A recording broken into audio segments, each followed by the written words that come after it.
So it has turned out to be a gorgeous day, and I can't think of a better day to show off these little ornaments, and so y'all can see them in all their glory. So I'm gonna set this up so it shines into the sunlight and you can see all the sparkle. Hang on.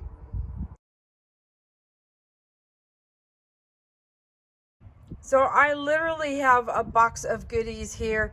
When I did the ornaments, each one of them, I placed them in this container just so that they could sit, do their blending and meld together with the polyacrylic. And now I kind of get to pull them out for the first time too and see how things turned out. So at the very least, some of these have had a couple of days at the most. Some of these have had about a week or so. So we'll see how much they change. So let me get set up and let's get started. All right, so I'm gonna pull these out each one's individually kind of thing. So this was the one that was very subtle, had just mostly interference colors, and then a little bit of hints of greens in this one. So somehow blue snuck in there. I don't know where it snuck in, and there's even a little bit of orange. So things happen with these powders, but can you see that interference right there, that blue on the top? See, those colors still come through even with the other color. So really, really pretty. All right. Now, I know this is a recent one with a glitter, so definitely wanted to show this guy off. A lot of sparkle. A lot of sparkle with this one. You can change up the color. Instead of going yellow, you can change to something you prefer. I was just curious about the yellow, and I thought it would go a little bit more gold, but I still love it. In fact, there's not many in here that I don't like at all. All right, speaking of glitter, here's the other one. Disco ball in blue.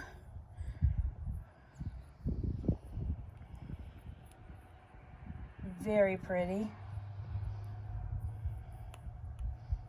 Okay, let's see. These are some of my favorites. It's an unusual color mixture, and I was kind of calling them my tie-dyes. But see here, some of the polycrylic was still fluid. In other words, I still had some in there that hadn't completely drained out, and it kept moving downward. But I really like it. There's a little bit of movement sideways, probably when I was spinning them. Let's see. The greens turned out great. Now they did go a little bit transparent. You can see how you can see through it, probably a little bit at the bottom. What I am planning on doing on some of these is getting some metallic powders and putting a coat of metallics inside it. And so those will really show up in these guys. I'm not worried about it. It's just, for me, it's an opportunity to play with something else. Let's see. And here's another one of the green ones.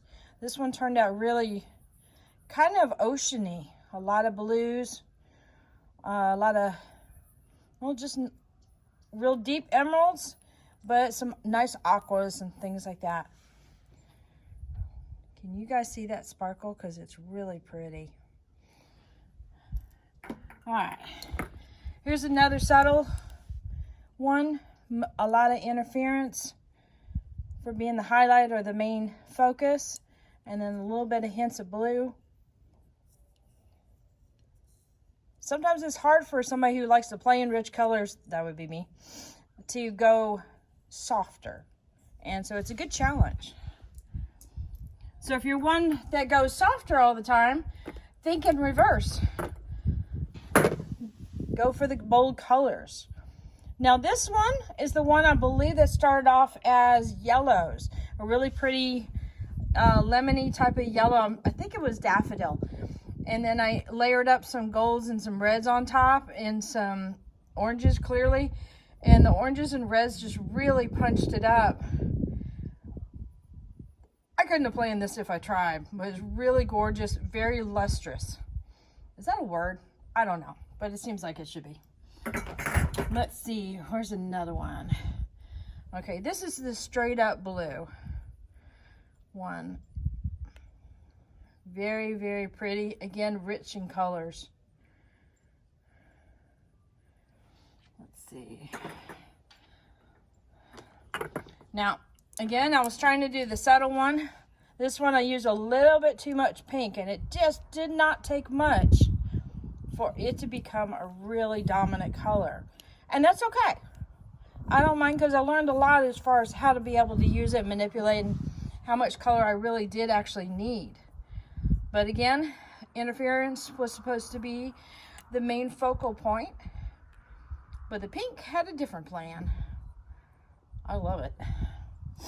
Let's see. Sorry, I got the sniffles just a little bit.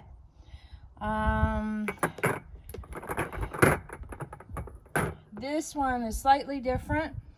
Again, is one that went a little bit transparent on the top, but that's okay. This was probably one of my earlier ones, so a huge learning curve. I think I had too much polyacrylic and it blended down, but this is a great candidate for the metallic powders inside. It'll take it to the next level and really punch it up right there. So if your colors shift, just work on another phase that you can bring it up to the next level. Now I'm going to show you another tie-dye one because these were so dramatically different.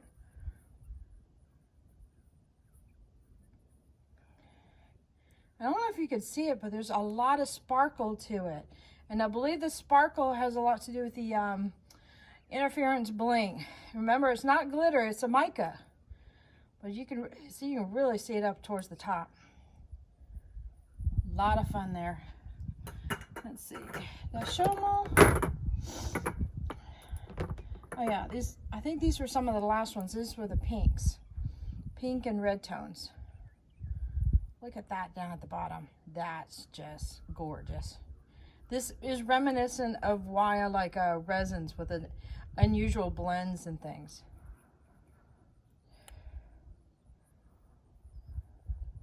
Very pretty. All right. I believe I have shown them all, but I will just bring it inside so that you can see what's left in my container.